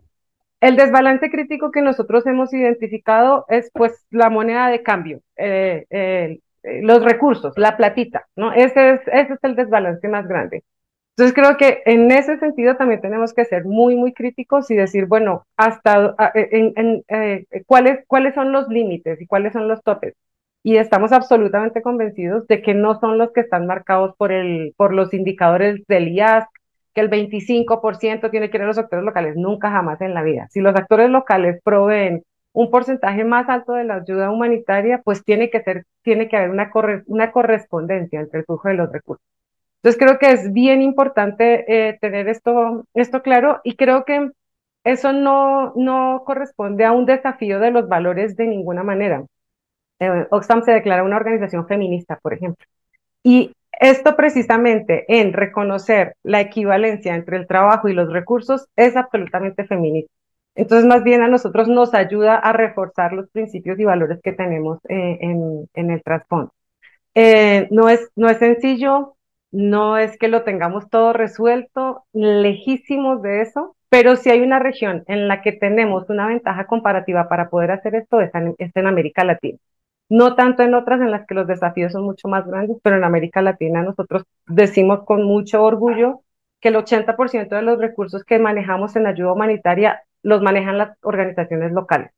Y eso para nosotros es un ratio que es bastante importante y que contrarresta totalmente el 25% que señala el indicador del IASC, por ejemplo. Muchas gracias, Gloria. Fundamental coraje y el coraje y la autocrítica para todo el sector humanitario, para que lleguemos a tener más coherencia sobre lo que intentamos, el trabajo que intentamos hacer las personas que intentamos servir. Entonces me quedé pensando, si queremos que nazca ese rebalance de poder y esa crítica sobre las cuestiones coloniales que son intrínsecas al trabajo humanitario, pienso el desbalance que tenemos en nuestro trabajo como humanitarios en relación a los donantes. Quisiera profundizar 2 minutos nada más, solo para saber de usted cómo podemos garantizar que las prioridades de los donantes estén mejor alineadas con las cuestiones prioritarias que sean locales. Este es un desafío enorme, y creo que ahí es este punto en el que con la academia necesitamos una alianza mejor. La academia es la que nos dota de la información para decir, pues América Latina con sus más de 600 millones de habitantes representa el 8% de la población, y me llama mucho la atención que con un 30% de la población viviendo en pobreza y en vulnerabilidad, de acuerdo con el estudio, solo el 3% de los recursos llegan a América Latina. Creo que ahí necesitamos poder generar una correlación más directa de qué es lo que está pasando, y sobre todo de cómo están incrementando las vulnerabilidades en la región. Nosotros pasamos antes del COVID a estar en una situación en la que más o menos íbamos superando algunos de los índices de pobreza, vulnerabilidad, inseguridad alimentaria, a volver a caer en picada. Y a caer en picada desafortunadamente los más vulnerables, y en eso es una cosa que insistimos mucho, con 90 personas que han duplicado sus riquezas, y estos datos solamente los puede proveer la academia y nos puede ayudar a reforzar este argumento. Y con este argumento y algunos otros más es que necesitamos poder acercarnos a los donantes para señalar que efectivamente América Latina está en un ciclo, América Latina siempre está en estos péndulos, ¿no? Entonces como que mejora un poquito y se devuelve. Entonces estamos en esa parte en la que el péndulo se devuelve. Necesitamos poder demostrar con información que eso está ocurriendo, necesitamos proveer datos para poder dar esta información. Tenemos varias experiencias en las que tenemos éxito con los donantes. Centroamérica, por ejemplo, tenemos un observatorio de migración que es absolutamente un ejercicio de aprendizaje en el que estamos, pero es un observatorio de migración en el que trabajan 80 organizaciones locales proveyendo datos sobre cómo están ocurriendo los flujos, y hay un donante ECO que nos financia este tipo de cosas. Mucho de la información humanitaria que se provee en Venezuela, por ejemplo, ustedes saben que allí hay algunas áreas que son más opacas. La información humanitaria es provista por por organizaciones humanitarias locales, y esto también es parte de lo que financiamos. Entonces, efectivamente creo que los donantes sí están disponibles. Lo que tenemos que ver es qué tipo de información requerimos, cómo es que la vamos a proveer, y todo esto va parte de bases académicas súper importantes. O sea, nosotros no podemos brindar información pues como así tampoco tan empírica, ¿no? Aunque creemos mucho en la información empírica. Entonces creo que sí hay unas proporcionalidades, sí hay unas oportunidades con donantes que nos pueden ayudar a esto. Pero hay una cosa que también quisiera resaltar, y es que los recursos no siempre están representados en dinero. Por supuesto que sí, por supuesto que son claves. Pero hay muchos otros recursos que están disponibles y que nosotros necesitamos es ver cómo los capitalizamos mejor. Tenemos montones de organizaciones locales que hacen el levantamiento de información porque les nace hacerlo, porque preguntan a las comunidades, porque preguntan a la gente. Me acuerdo mucho de una experiencia aquí en Colombia, en el paso fronterizo entre Colombia y Venezuela. Había una señora que ponía una olla comunitaria y recogía información. Y ella decía, mire, yo tengo estos datos porque me parece importante que alguien lo sepa. Claro, esta señora lo estaba haciendo en su casa, que tenía una olla comunitaria que alimentaba gente, y ahí tenía datos que eran súper valiosos. Entonces, claro, por supuesto que es muy difícil encontrar estas experiencias, pero creo que ahí es en el punto en el que nosotros podemos como proveer y brindar esos lazos de conexión entre gente que está produciendo información y otros que la podrían analizar de manera hábil y hacerla útil. Y esto, por supuesto, mejor si tenemos a los donantes a bordo, pero no siempre es imprescindible, es lo que quiero decir. Claro, claro. Tenemos poder nosotros o las organizaciones más locales todavía con la información también para poder argumentar de alguna forma lo que sí es prioritario, y eso tiene todo que ver con el informe que aquí estamos discutiendo. Y gracias también por dejar el espacio, creo que justo para celebrarlo, Rodrigo, una vez más, sobre cómo él ve el rol de la academia en eso. O sea, traemos aquí de varios aspectos la necesidad de localización, la necesidad de revisitar nuestras experiencias sobre cómo hacemos investigación, la necesidad de adaptar y construir puentes entre la investigación y la academia y la praxis. Entonces quería escuchar de Rodrigo, que fue algo que él levantó justo y tuvimos otras perspectivas. Entonces, Rodrigo, ¿cómo piensas que podemos entonces dejar de fragmentar tanto la disciplina como dijiste, a que podemos hacer investigaciones más críticas y de abajo para arriba hacer algo que sea flexible para las necesidades y contextos locales? Muchas gracias. Sí, la verdad es que yo creo que las intervenciones de Gloria y Ricardo han sido espectaculares y ya han dado muchas luces, así que nada más que reforzar lo que han dicho mis colegas. Yo creo que efectivamente el tema de la colonialidad es sumamente importante, pero entender también que en Latinoamérica hemos tenido y tenemos humanitarismo que va más allá de la ayuda humanitaria internacional, de los actores internacionales o sea, desde temas, por ejemplo, de solidaridad, desde temas o sea, hay mucho humanitarismo que es distinto. Por eso creo que es tan importante empezar a entender qué es el humanitarismo desde el sur, qué es el humanitarismo en Latinoamérica y el Caribe. Yo creo que esa es una deuda que tenemos como investigadores, pero también los mismos actores humanitarios, de repensar sus propias prácticas. Recuerdo hace poco estábamos haciendo investigación con mi colega Gabriela Villasis, que está acá en el chat también, en la frontera justamente de Venezuela y Colombia, y esta idea del nexus entre development o ayuda más de desarrollo y ayuda humanitaria no hacía mucho sentido para los actores de ahí, porque para ellos siempre era eso. O sea, la idea de traer la idea del nexus era externa. Son los actores externos que ven cómo hay que unir dos elementos. Pero para ello era la práctica diaria. El actor humanitario del día a día, el actor local en Latinoamérica, siempre ha hecho eso, siempre ha entendido que no es solamente crisis, que hay que tener una mirada a largo plazo. Y en ese proceso no solamente algunos actores humanitarios, como Gloria mencionaba, tienen que tener coraje, también nosotros los investigadores. Y una de las grandes preguntas que tenemos que hacernos es, por ejemplo, ¿qué voces priorizamos en nuestra investigación? O, por ejemplo, podríamos incluso hacer la autocrítica en este reporte. ¿Qué voces están incluidas? ¿Quiénes se reconocen cuando preguntamos sobre el humanitarismo? Generalmente siempre nos enfocamos en la grande ONG, en la ONU, pero ¿qué pasa con las ONG más locales o nacionales, organismos de base que también ni siquiera se llaman ONG? ¿Cómo incluimos sus voces? Pero otros actores que son extremadamente necesarios. El sector privado. No podemos hacer ayuda humanitaria y no hay humanitarismo sin el sector privado. Pero generalmente se le aleja la sociedad civil, incluso los gobiernos, tanto locales como nacionales. Y particularmente en Latinoamérica, y un tema que me ha tocado investigar mucho también no solamente en la región, pero en otros lados, es el rol que los grupos armados, las pandillas, los llamados grupos criminales. Porque seamos honestos, en muchas partes de la región de Latinoamérica, el gobierno no tiene acceso a muchas comunidades, no tiene acceso a muchos lugares, y esos lugares están en control de grupos armados, que tienen su rol en la gobernanza diaria de las personas y también tienen un rol en la gestión de riesgo, tienen un rol en reducir el riesgo, pero también son los primeros que a veces apoyan o también desafían la entrega de ayuda humanitaria. Y generalmente esas voces no se incluyen. Entonces uno de los desafíos que tenemos en investigación es cómo incluir más voces cuando empezamos realmente a desentrañar qué es la ayuda humanitaria en la región. Es una forma, en el fondo, de empezar a cambiar estos desequilibrios de poder, empezar en las voces que traemos a la mesa, pero también lo que se llama en inglés politics of representation o política de representación. ¿Qué estamos diciendo cuando hablamos de la gente afectada?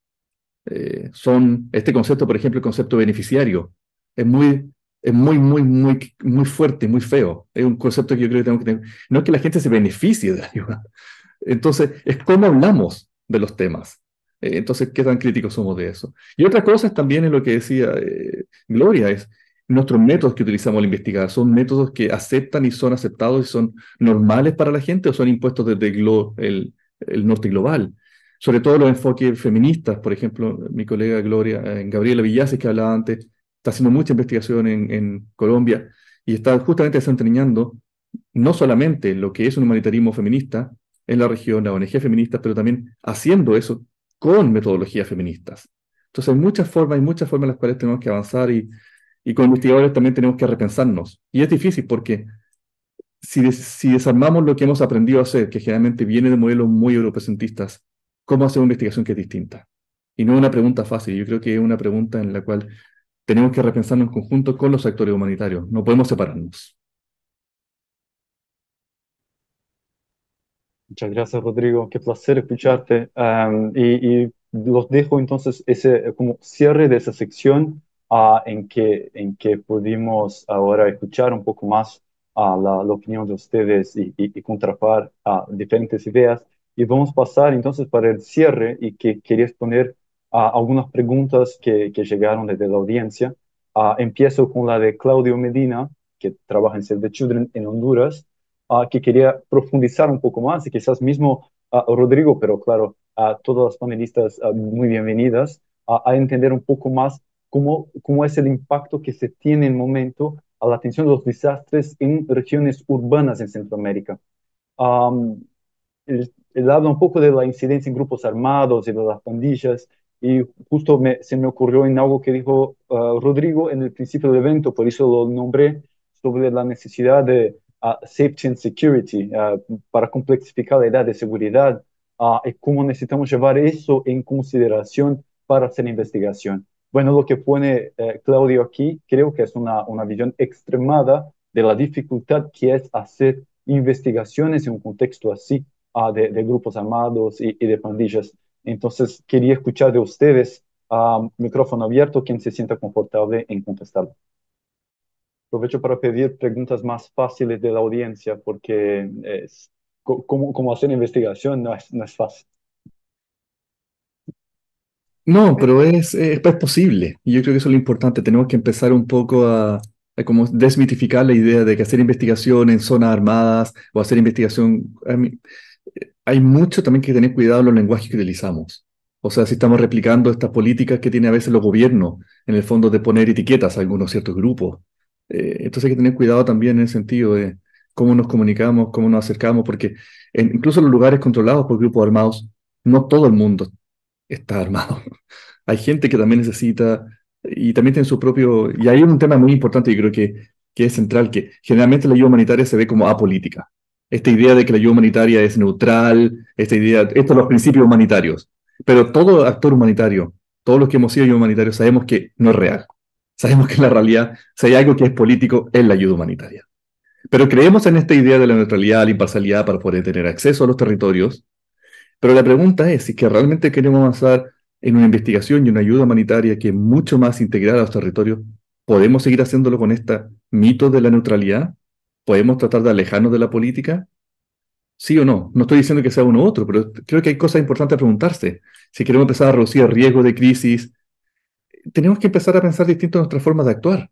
Es político cuando estamos hablando de desequilibrio de poder, es político cuando estamos hablando de temas de género, es político cuando estamos hablando de que las crisis humanitarias no solamente no ocurren, no caen del cielo, las crean ciertos actores que tienen poder y también seamos honestos, hay muchos estudios sobre lo que se llama disaster capitalism, o sea, el capitalismo de desastre, hay muchos grupos que se benefician de las crisis humanitarias. Entonces la pregunta es, ¿cómo hacemos investigación en estas zonas? A veces nuestra investigación en estas zonas no es solamente sobre la práctica humanitarismo de cómo se entregan los recursos y cómo se entrega la ayuda, que es muy operativa. A veces tenemos que empezar a pensar mucho más en qué genera esas crisis y cómo esas crisis afectan a esos territorios, no son neutrales. No sé si eso explica un poco o tal vez no responde para nada a la pregunta. Lo complexifica, pero de una forma fundamental. O sea, el coraje de admitir que nuestro trabajo es político en toda circunstancia. O sea, nos sirvió por años a usar la cartada de la neutralidad, de lo apolítico, y poner en cuestión aquí en ese foro lo cuánto eso todavía nos ayuda o ese futuro emergente en que estamos intentando construir, coordinar para que nazca, que sea más localizado, que sea, que huya de esa mentalidad colonial. Bueno, necesitamos revisitar y ver si todavía nos sirve la mentalidad, la excusa o la cartada, como mencioné, a política. Entonces, muchas gracias, Rodrigo. Les dejo también una última pregunta. Me parece claro, fue mucha ambición desde el principio por el tiempo, pero es una pregunta abrangente, entonces el espacio para todos tres parece lo que quieren aportar aquí. Y la pregunta de Henry Flores Yuca ¿es pertinente hacer una investigación en plena crisis? La investigación salva vidas, polémico y bien, no, tranca aquí la discusión. Adelante, que se sienta más confortable. Bueno, quizás yo me lanzo al agua y empiezo esa discusión muy brevemente, pero evidentemente cuando estás con el sombrero humanitario, todos sabemos que la prioridad es salvar vidas y reducir el sufrimiento de las personas que han sido afectadas. En esas circunstancias y en vista de los acontecimientos que son muy dinámicos y muy acelerados en el momento mismo de manejo de una crisis, es muy difícil extraerse de esa complejidad y ponerse, digamos así, con el sombrero del investigador.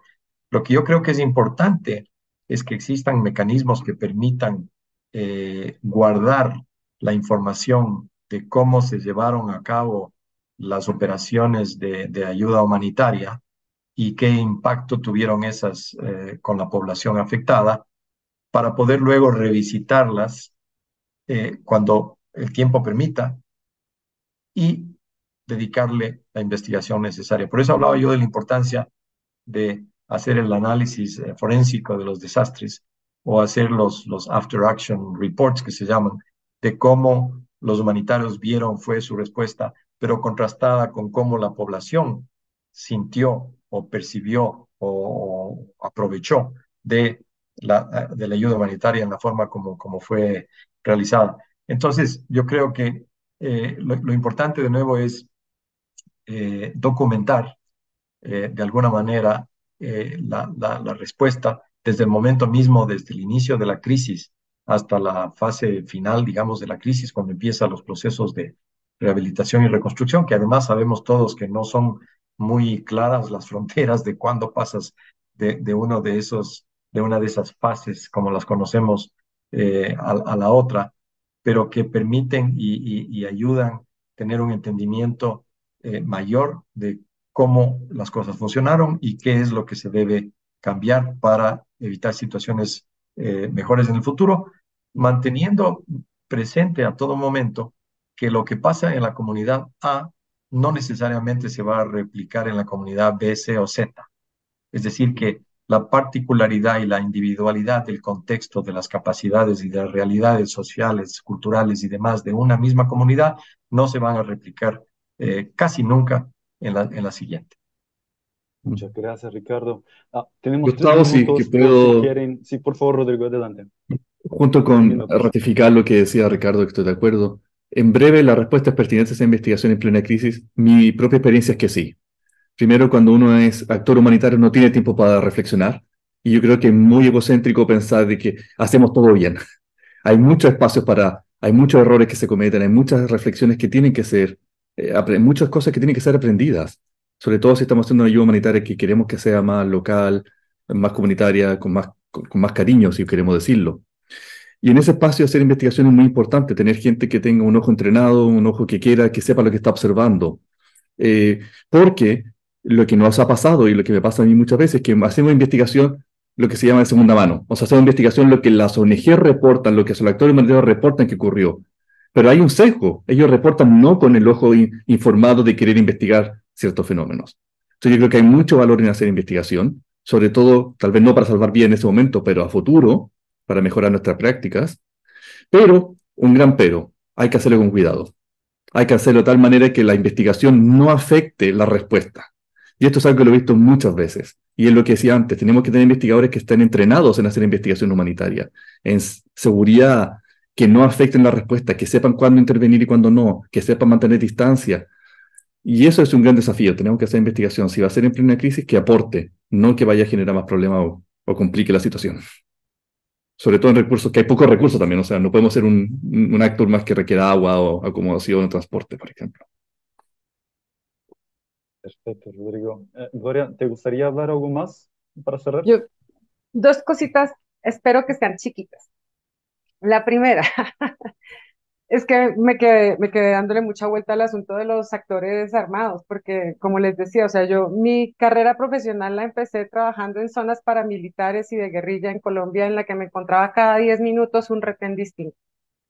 Y yo estaba haciendo pues trabajo humanitario en Colombia y esas eran las condiciones. Aún así, sé que eso era muchísimo más comprensible que lo que pasa ahora en Centroamérica. Entonces creo que es muy difícil nosotros hablar de actores armados como si fueran un cuerpo homogéneo y compacto, porque no es así. Entonces, claro, en algunos contextos hemos logrado desarrollar herramientas. Me acuerdo mucho que eso, los actores armados aquí recibían entrenamiento del CICR sobre Derecho Internacional Humanitario. Yo quisiera ver qué pasa si ahora nosotros quisiéramos llevar un entrenamiento de Derecho Internacional Humanitario o de cualquier enfoque de derechos a una pandilla en Honduras. O sea, eso ya estamos hablando de cosas totalmente distintas. Entonces creo que si somos capaces de hacer una muy buena depuración de qué estamos hablando, entendiendo y con quién estamos interlocutando, seguramente podemos llegar a algo. Lo que sí definitivamente no existe es una fórmula para trabajar con actores armados en contextos humanitarios. No existe. Y creo que eso, hacer esa conciencia también nos ayuda un poquito como a desandar cosas que podamos tener. La primera. Y la segunda sobre el tema de la investigación. Yo creo que ahí otra vez vuelvo al asunto. Yo trabajé muchísimos años en el territorio y yo sentía que estaba haciendo investigación todo el tiempo. El asunto es que no la sistematizaba, no la documentaba y no la publicaba, pero uno todo el tiempo está investigando. O sea, cuando uno está haciendo un análisis de daños en el territorio para entender las afectaciones, está investigando, está preguntando y está documentando parte de lo que encuentra. Entonces, creo que definitivamente sin eso no podríamos salvar vidas.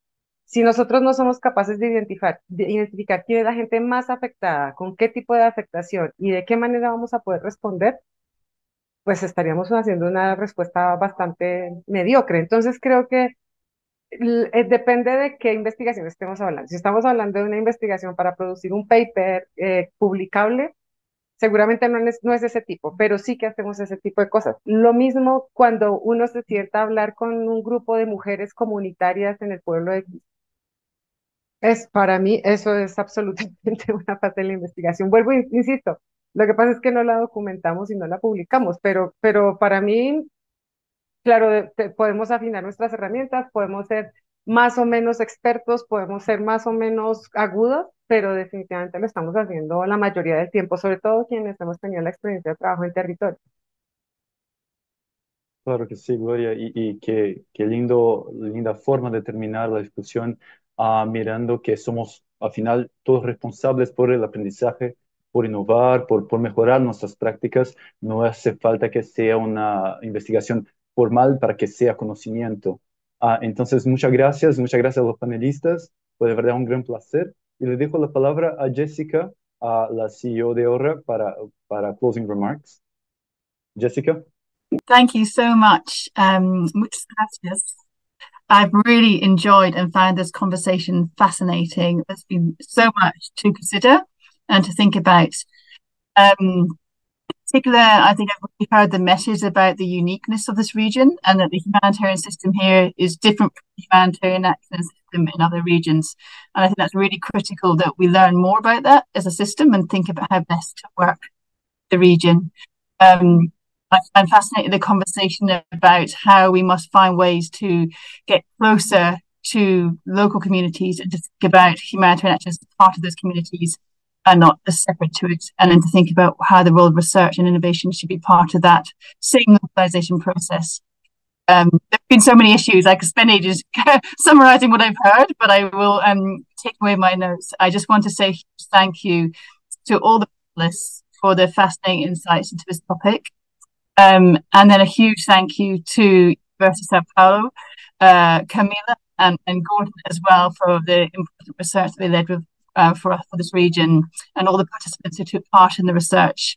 It's really taken us a big step forward to understanding what we should be doing next. So really grateful to USP for that. And also to Deacon, who I'm very sorry we couldn't hear the video, but coordinated all the regional research projects and brought excellence in terms of the rigor of that process. So we're very grateful to them for this work. Finally, I want to say thank you to Gustavo for his superb chairing and helping us keep a lively debate and discussion going, which really focused on the important matters. So thank you, Gustavo, for excellent chairing. Aura very much hopes to carry on this conversation. We don't want to lose touch with the region, and we look forward to participating in your own events and conversations about where we can take this agenda. So please do stay in touch with us. If you sign up to our newsletter, we'll be sharing the reports as they're published and any future global conversations that you can take part in.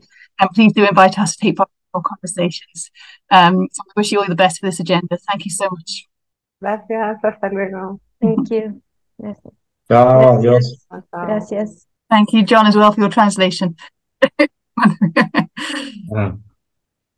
Gracias a todos.